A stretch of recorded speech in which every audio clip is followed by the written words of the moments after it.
जय हिंद दोस्तों, मैं विनीत द्विवेदी एक बार फिर से स्वागत करता हूं अपने चैनल शेयर कट फ्रेंड्स। आज के इस वीडियो में हम बात करने वाले एक डिफरेंट टॉपिक के बारे में, जिसमें बहुत सारे कमेंट्स आ रहे थे। हमारे कमेंट्स ये आ रहे थे कि कमेंट्स करके जो हमारे सब्सक्राइबर्स हैं वो हमसे पूछ रहे थे कि जैसे कि हम जानते हैं कि बजट 2024 आने वाला है, जो कि 1 फरवरी को अंतरिम बजट पेश करेंगे। हमारी जो फाइनेंस मिनिस्टर है निर्मला सीतारमण जी, वो पेश करेंगे। सरकार द्वारा बजट पेश होगा, अंतरिम बजट पेश होगा 1 फरवरी को। तो ऐसे में मार्केट का बिहेवियर कैसा हो सकता है, और सबसे इम्पोर्टेंट चीज़ कि जो वो कौन से ऐसे सेक्टर हैं जिनको हमें ध्यान रखना है। जिस सेक्टर वाइज अगर हम बात करें तो जिन पे आप काफ़ी अच्छा बजट पर फोकस हो सकता है, और जो उन सेक्टर से रिलेटेड जो हमारे स्टॉक्स हैं, शेयर हैं, वो काफ़ी अच्छा मोमेंटम करते हैं। जैसा कि अगर आप लास्ट 10 ईयर्स का देखें तो बहुत सारे बजट पे हमारा मार्केट डिपेंड करता है, उसके बजट के अकॉर्डिंगली उसका बिहेवियर होता है। और जिस सेक्टर पे या जिस उस पर बजट जो सेक्टर वाइज अगर आता है तो उस पर जो बजट होता है तो उसके हिसाब से जो उससे रिलेटेड स्टॉक्स होते हैं काफ़ी अच्छा मूवमेंट करते हैं दोस्तों। तो कौन कौन से ऐसे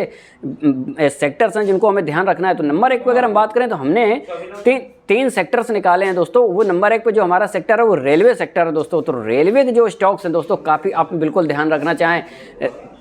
IRCTC हो, चाहे RVNL हो, चाहे IRFC हो, या कोई भी जो रेलवे से रिलेटेड स्टॉक्स है उसको ध्यान रखना, बहुत अच्छा मोमेंटम करेंगे। तो नंबर 1 पे जो है वो रेलवे का बजट हो सकता है। वहीं दूसरे अगर सेक्टर की हम बात करें तो वो है पावर सेक्टर दोस्तों।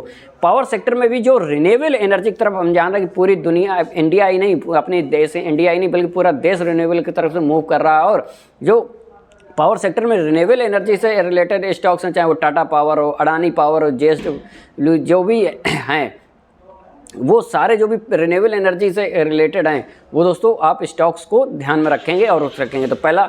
और वहीं अगर तीसरे सेक्टर की बात करें जो कि हमारा पसंदीदा सेक्टर है, एग्रीकल्चर सेक्टर है दोस्तों। हम जानते हैं कि हमारा देश कृषि प्रधान देश है, कि कभी भी अगर आप पुराने उसमें देखेंगे जाके जितने भी बजट आए, एग्रीकल्चर को कभी छोड़ा ही नहीं गया। एग्रीकल्चर के लिए अलग से व्यवस्था दी गई है। तो आप एग्रीकल्चर जो सेक्टर है, जो एग्रीकल्चर सेक्टर से जो स्टॉक रिलेटेड हैं, उन सभी स्टॉक्स को देखना है। चाहे वो चंबल फर्टिलाइजर स्टॉक्स हों, चाहे वो नेशनल फर्टिलाइजर हो, या जो भी हो, जितने भी हैं सारे स्टॉक्स हैं जो कि एग्रीकल्चर से रिलेटेड हैं दोस्तों, तो उनको आप ध्यान में जरूर रखिए। तो 3 हमारे सेक्टर्स हैं जो कि मैं आपको बता रहा हूँ। नंबर 1 पे कौन सा दोस्तों सेक्टर बताया मैंने? रेलवे सेक्टर बताया। तो रेलवे से रिलेटेड जितने भी स्टॉक्स हैं उनको आप फोकस रखें। दूसरा सेक्टर कौन बताया दोस्तों मैंने?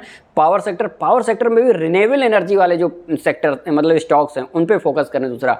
और तीसरा नंबर एग्रीकल्चर सेक्टर दोस्तों। तो ये 3 सेक्टर्स हैं जिनको आपको ध्यान में रखना है, और इसी अकॉर्डिंगली जो इसके स्टॉक्स हैं, टॉप 5 स्टॉक्स हैं, उनको आप फोकस करें तो डेफिनेटली आप बढ़िया पैसा बनाएंगे। तो थैंक्स फॉर वॉचिंग।